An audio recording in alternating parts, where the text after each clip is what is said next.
زلغوطة خاصة من عواطف. ويلي ليلي ليلي ليلي ليلي ليش لا نورة شو هالزلغوطة هيك بتزلغط عواطف. لا أنا عواطف رح تبلشي لي مباشرة. بس آخر الزلغوطة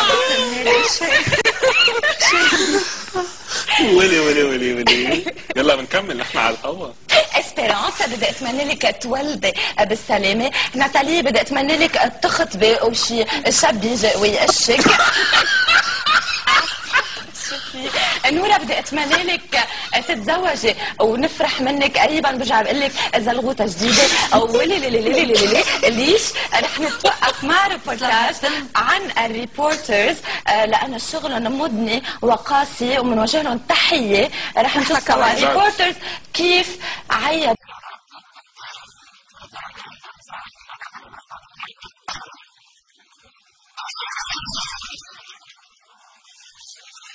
لنتابع تحديدا إلى متى ستستمر هذه الموجة الماطرة.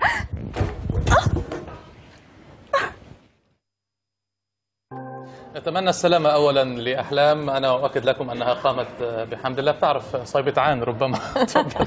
بهذا القدر سامي لضيق الوقت كنت معنا من دير الزور مراسل الحدث. أصدر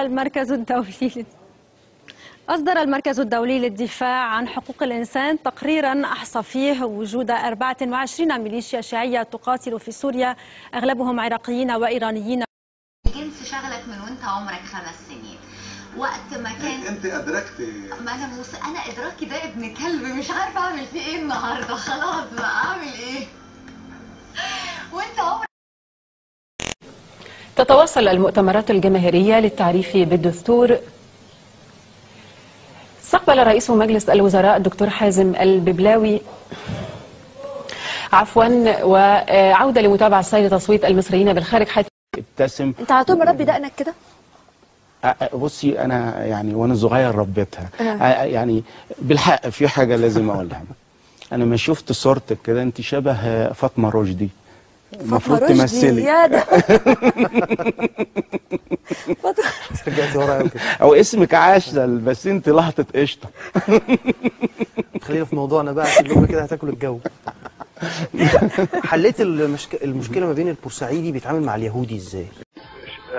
فنانة لارا، انت فنانة صاحبة طلة مخنزة عظيمة فعلا.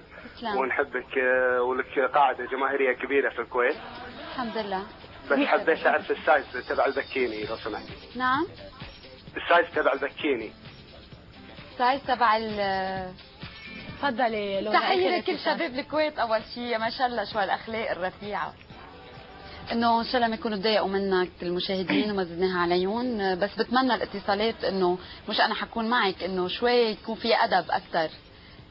ادب اكثر خاصة الكويت. شو دينك وشو انا ما بحب انا اسكت. اوكي انا ما بحب اسكت. اوكي شو دينك وشو البيكيني وشو عيب يعني يكون شوية احترام لانه نحن اولاد عيال. اوكي مثل ما انتم اولاد عيال. في بعض الرجال يكونوا بصريين يعني عيونهم مفتوحه. احنا نقول يعني في بيننا وبين بعضنا احنا الحريم نقول والله هذا الرجال عينه طويله. هم الرجال ما هي عيونهم طويله ترى يا ساره. ايش هم الرجال بالذات البصريين. خليكي معايا. البصريين يحبوا يطلوا يستكشفوا زي كابتن الطيار كده لما نشوف الدنيا كلها حواليه. احنا نقول العين بحر يعني. العين بحر نقول لازم زوجته تترس له عينه يعني تلبس له وتتزوج وتتدندش وتلبس اللي على الحبل كله. ليه؟ طب هي حتندندش وتلبس اللي على الحبل كله. هو ايش لازم يعمل يا دكتوره؟ انت يعني شويه رك على الستات اكثر من الرجال صراحه. كانه هي الست اللي لازم تحتوي الرجال. عندنا خليكي طيب هي لازم تحتويه بس هو كمان لازم يحتويها يعني. والله انا ابغى اقول لك ما حيلبس لك الروب دي شامبر ولا راح يلبس لك البيجامه. ما في غير الفلينه والسروال. ما في غيرها. ان قمتي قعدتي هو واولاده طقم يقعدوا لها كده تقعد ما شاء الله تبارك الله. الابو اولاد سراويل مسخوا ثيابه وقعدوا لها بالفلينه والسروال. صح ولا لا؟ هلا صح. ونصائح حلوه وان شاء الله تطبق. ولكن لو انه كان الوقت ضيق وما فيش هالوقت لانه